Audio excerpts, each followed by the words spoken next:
Can you tell me more about the work that you've done in leading ceremonies for births and marriages and funerals, etc.? How do you go about making these ceremonies appropriate for the very different people who you might be doing them for? Okay. So, again, the training in Kabbalah has been very helpful in helping me to understand the how ceremonies are structured and how the energy flows through this structure. So the first thing that I will do when somebody asks me to do a ceremony on their behalf is that I meet with the couple or the family and I ask them what this ceremony means to them. And then I find music and readings and actions which will reflect back to them what this, what is meaningful to them. So I might ask, so for a baby naming, I might ask, well, what does it mean to be a parent? And what are your hopes and fears for your child in the future?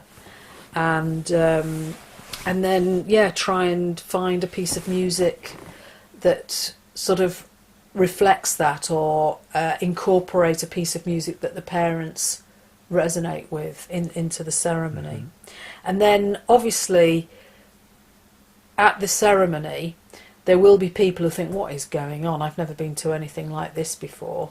So what I do is I will always say something. I'll say that we've made this ceremony according to the wishes of the parents or the family or the couple, and they ask you to join in and support them in this process of moving from one state to another, as in marriage, or saying goodbye, or welcoming, depending on what it is. And I think that by speaking to the congregation and asking them for their support, it creates a goodwill and an energy that actually then supports the central people.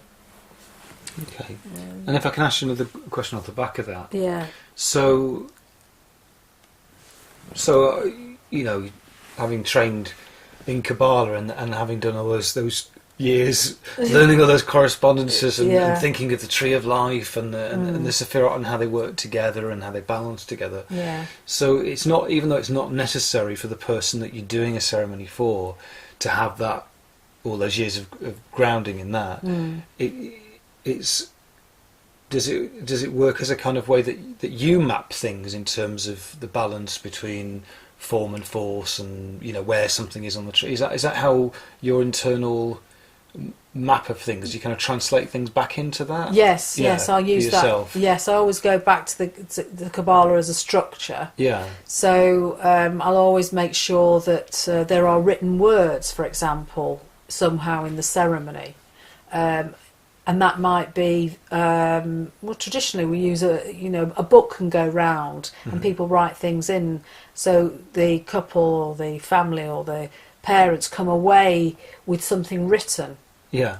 And of course there'll always be a toasting, a drinking of to the family, or not necessarily. Yeah, in the funeral there's the celebration, or the celebration, but there's usually food and drink afterwards. Yeah. So it's bringing in all the elements of air, fire, earth and water. Somehow there has to be a representation within the ceremony of the four elements. And then quite simply, you have a build-up of energy at the beginning. You have the actual action where the baby is welcomed, the couple get married, or you say goodbye, or the adolescent goes from childhood, I suppose, into adolescence. And then you have a winding down of the energy.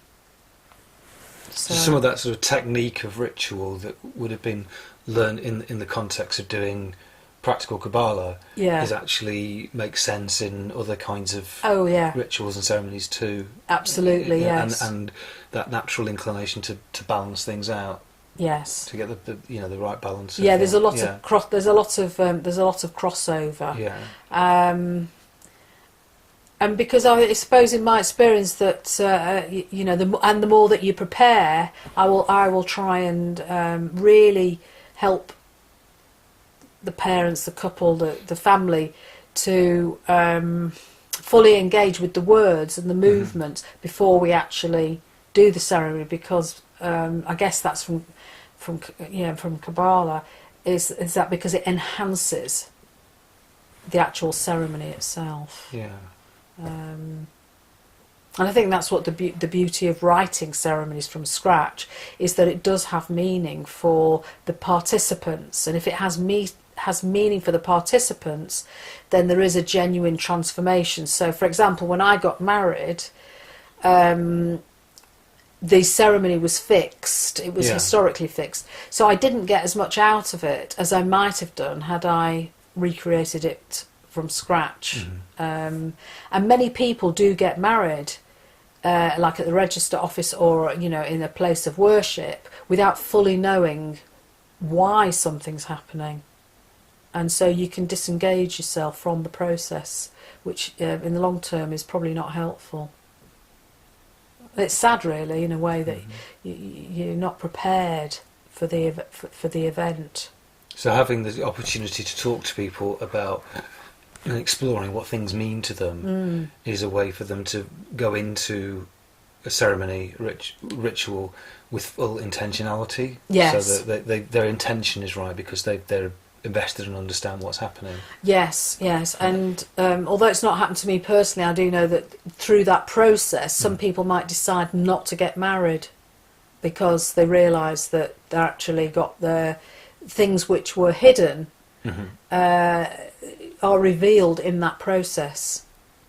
Whereas going through a ceremony where you're not engaged, then it's very easy to sort of ignore or avoid crucial differences. Yeah, if that makes sense. It does. Yeah.